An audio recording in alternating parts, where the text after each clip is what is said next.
Birthday, she writes, 14 years old today. Gave the dear little soul 25 cents, and it was hard work to get that. Now, you have to bear in mind, 25 cents doesn't seem like much, but back in those days, that was some serious money, particularly for someone who's 13 years old. Now, you might notice here that Mother seems to be distressed about our lack of money. Well, the next entry in my diary certainly makes that clear. A few days before Christmas, Mother writes, Henry and Jean are old enough to understand our want of money, and they are so good about it, and try to keep all they can.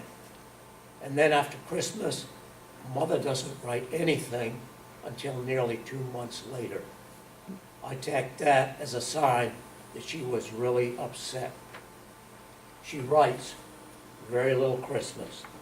Money from Grandma, Aunt Dee Dee and Joe, knife from us. By now it's clear that Mama's not happy. So what happens next? Well, Father returns to Deere and Company in a new position as assistant treasurer.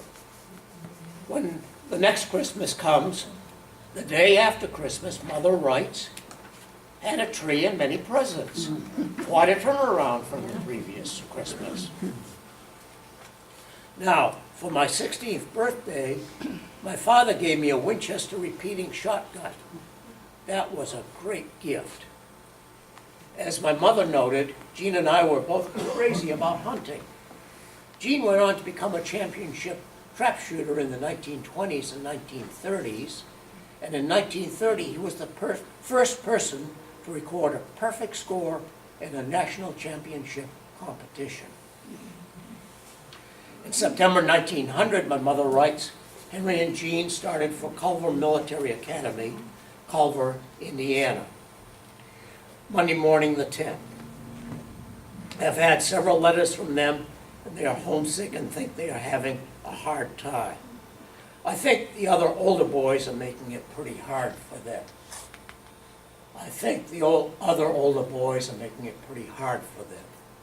This last sentence turns out to be prophetic. Here's a picture of me. Here's a picture of Jean and me in our Culver uniforms. Now, Jean and I came home from Culver for summer vacation on June 6th and got back to swimming and fishing. Mother got her new surrey on the 20th. She loved her horses, so this was a big event for us. Now, this is a picture, that one. This is a picture from a few years later, but it shows her surrey. Now, this next slide that's coming up is an emotional one for me. I chose to show it to you the way it appears in the diary, so you can see how shaky Mother's writing was. Last Tuesday night, Henry came home from Culver, dismissed for hazing. Too bad. He was getting along so well and expected to be promoted soon. Well, this was one of the worst things that had ever happened to me, or so I thought. The big lesson that I learned from this is to not to judge whether things that happen are good or bad, but to work on making them turn out to be good. Now, here's a letter that my father wrote me. He was in New York City at the time working with a Mr. Bennett, a patent attorney, and used Mr. Bennett's stationery to write to me. I'll read you a little bit of his letter. My dear son Henry, I had a telegram last night from Mama telling me that you had been dismissed at Culver, and this morning I have a letter from Colonel Fleet saying that you were one of 9 boys who were hazing a plebe. You cannot know, my boy, how sorry I am to get this word from you. You do know how I look upon hazing and how I felt when you and Jean were imposed upon by the older students last year. Well, the good in all this was working with my father and straightening this problem out. In his business dealings, he had worked through many problems more difficult than this one, and it was valuable for me to see firsthand how calmly and logically he addressed the issues here. His main lesson for me was to be manly and truthful at all times. And in the end, I was reinstated at Culver, and along the way had the opportunity to learn some important lessons from Father. Now, in 1902, my father got involved in another new business venture. He and some other investors bought the old Keeter House Hotel, remodeled it, and renamed it Manufacturers Hotel. Like the old Keeter House, the Manufacturers Hotel had a fine reputation. On June 4th, 1903, Gene and I graduated from Culver and returned home for the summer. Now, Father was a Yale graduate, and he planned for us boys to also go to Yale. So, on June 24th, Gene, Charles, and I went to Chicago to take our Yale exams. Well, we got word the very next day that all three of us had failed our Yale exams. Gene and I began working at Root and Vandervoort in East Moline. Now, anyone here familiar with Root and Vandervoort, or R&V engineering, or just RV for that matter? Okay. As I expected, there would be some people here that had heard of them. I guess the surprising thing is that this is a very important company in the development of industry in the Quad Cities, and very few people know of it. Anyway, they were one of the companies that chose to move to East Moline because the infrastructure there suited their business. They were an engineering and manufacturing firm that became an important part of automobile manufacturing in the area. Now, there's no exact time here, but around 1903, companies and individuals in the Moline area began thinking about making cars. Now, this was before Detroit had established itself as Motor City. And at the time, Moline had a pretty good shot at becoming the country's Motor City.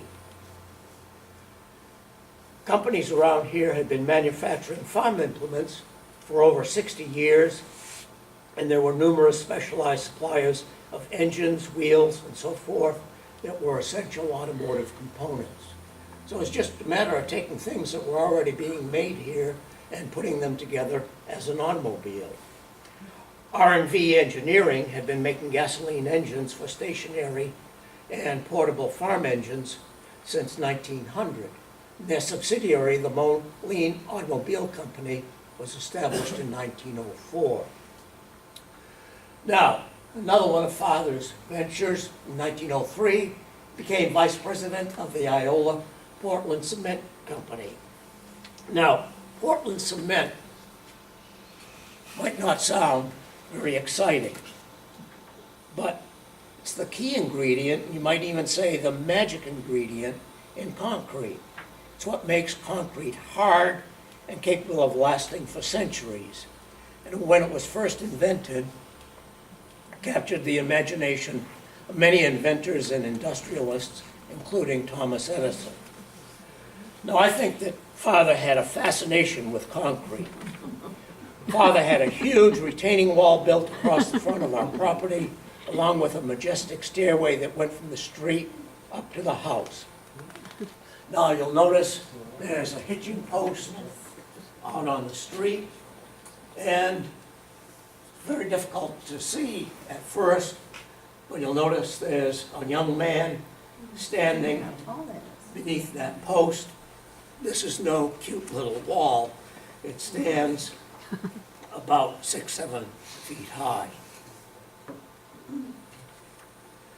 Now, as a testimonial to concrete's long life, here's the wall and stairway as it exists today over 100 years later.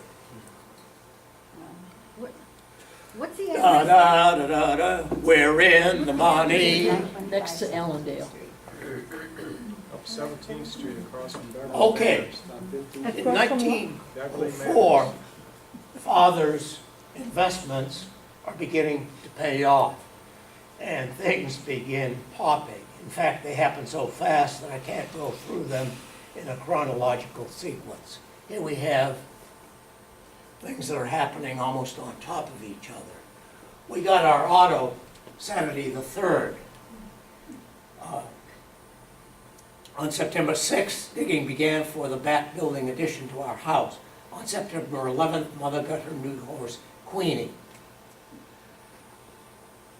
Okay, let's go on to the next slide. This is a picture not of our actual 1904 Moline, but this shows what the car was like. This was manufactured by a subsidiary of R&V Engineering in East Moline.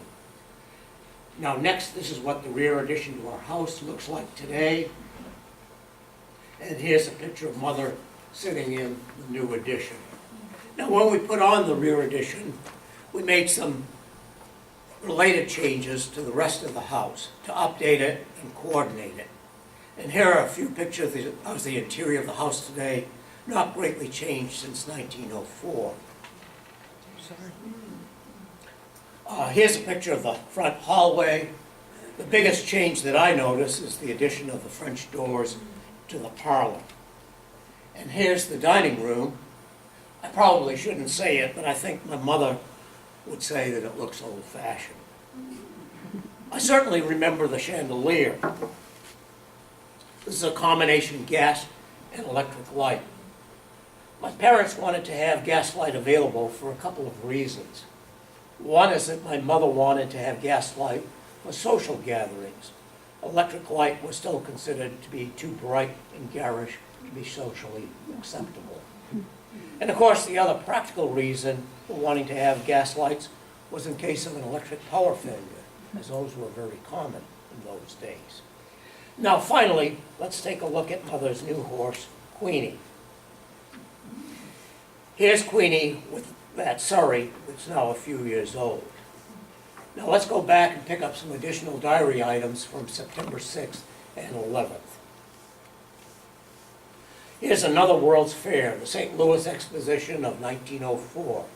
I went there without my family from September 1st through September 9th. As Mother noted, I was with Ruth Dickinson nearly every day. At the time, I was convinced that I would marry Ruth, but we ended up going our separate ways.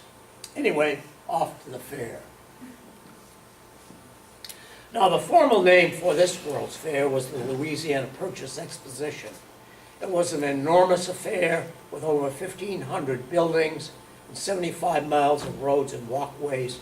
You couldn't even glance at everything in less than a week.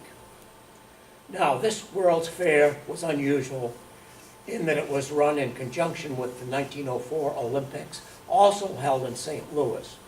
Well, turned out this wasn't very successful, as we had two big events competing with each other for people's attention. The legend is that the waffle-style ice cream cone was invented and first sold during this fair. While there's little question that they were sold at the fair and even popularized, waffle-style ice cream cones were well in use before 1904. Finally, the Ferris wheel from the 1893 Chicago World's Fair was bought from a scrap dealer and set up in St. Louis for the 1904 fair. And this was a really lame idea. You know, 1893, they dismissed the idea of building a bigger Eiffel Tower. Here they did even worse. They took the same old Ferris wheel and set it up in St. Louis. It was not a great success. After the fair, it was dynamited and sold for scrap. And there are rumors that some of the bigger pieces were too expensive to haul away, and they were simply buried at the site.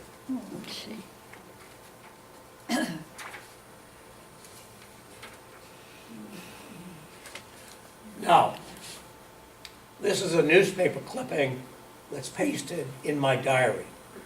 Tells of my father's auto accident in November.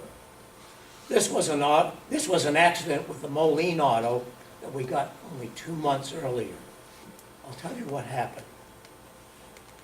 Father had business in Peoria, and my brother Lawrence was on vacation from school.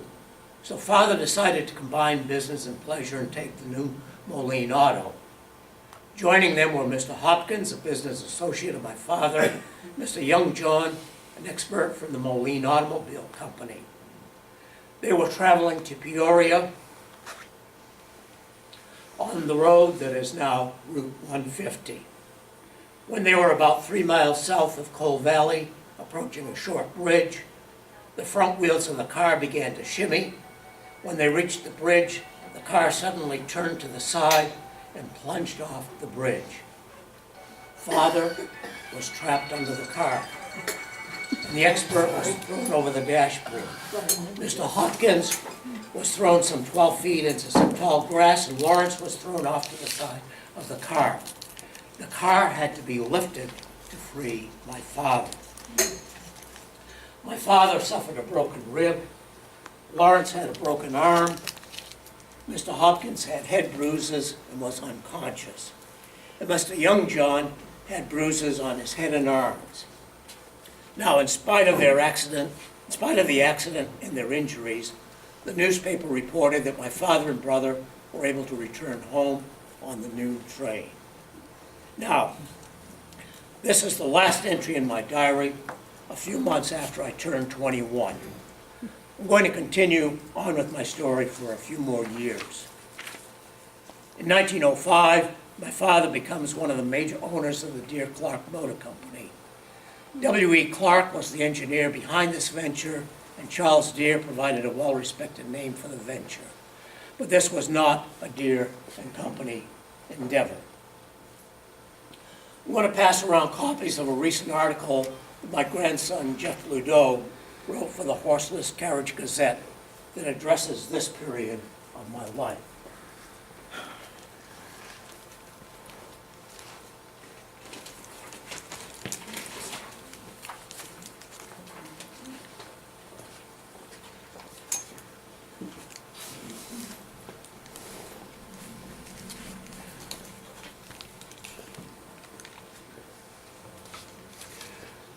Now, on the next slide, we see a nice picture of Father's Deere Clark auto that was taken in 1907. And that's taken in front of our house. That's Lawrence at the wheel, my father sitting beside him in the front seat, and my sister Helen in the back seat. Now, another handout here. So you can get a closer look. Here's some models of a Deere Clark auto. These are not valuable, so don't worry about them.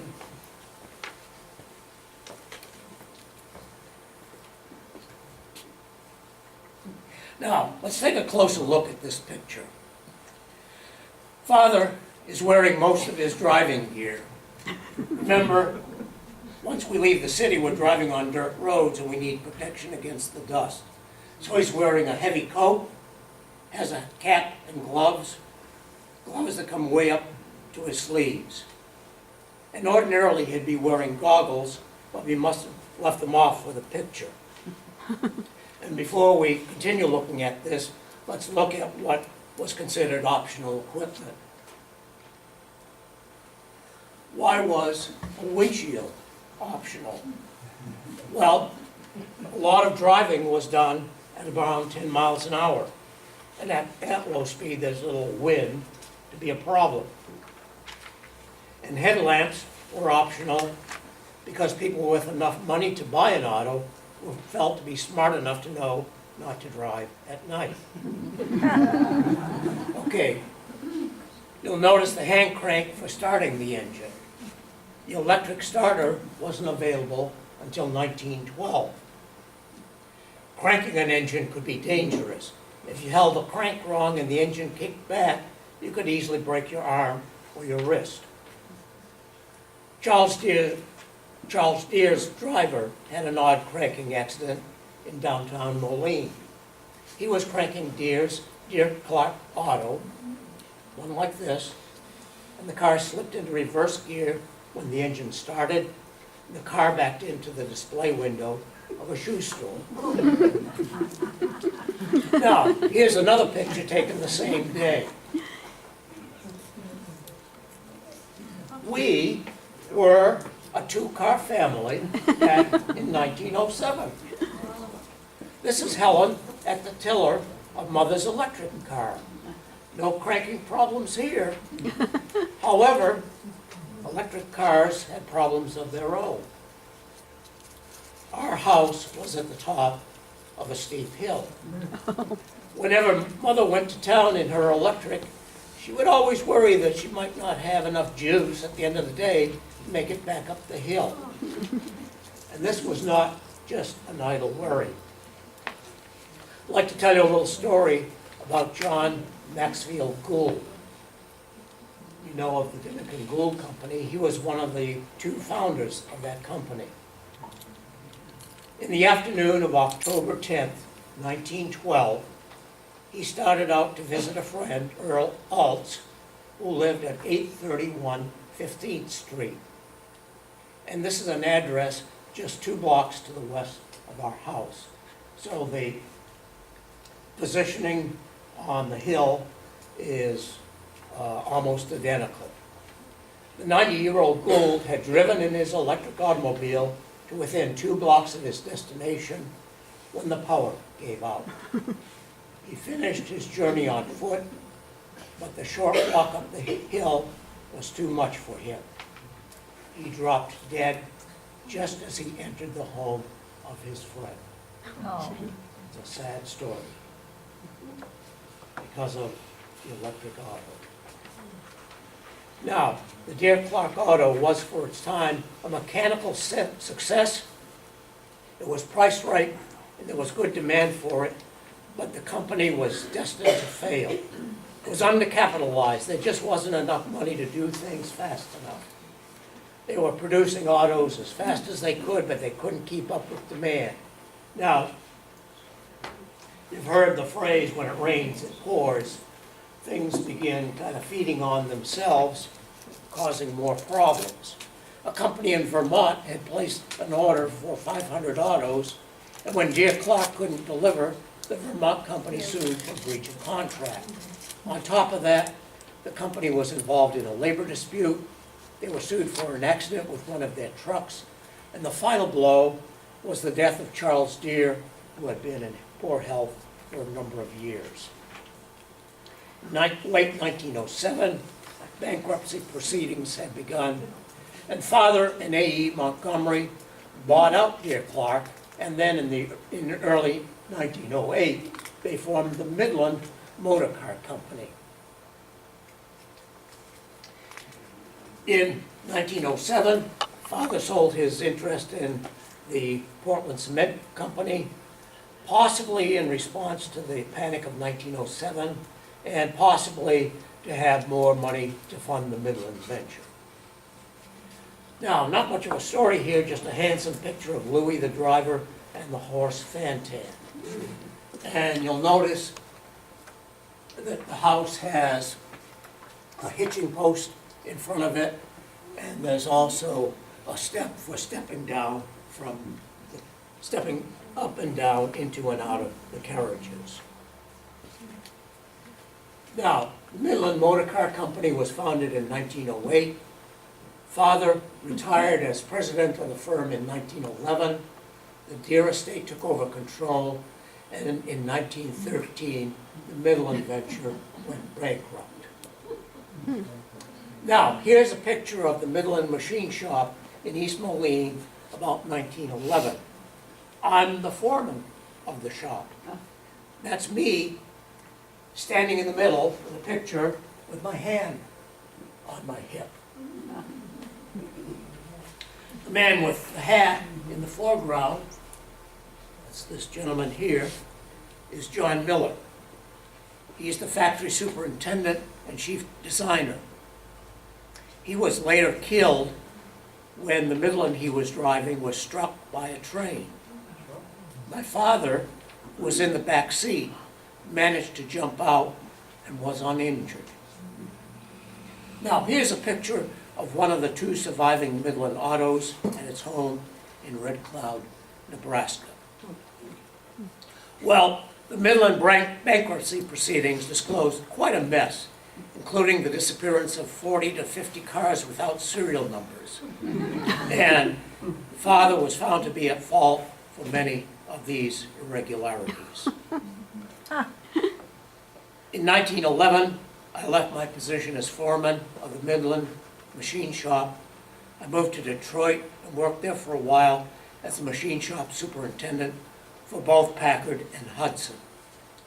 I returned to Moline in 1916, opened a Maxwell dealership in downtown Moline.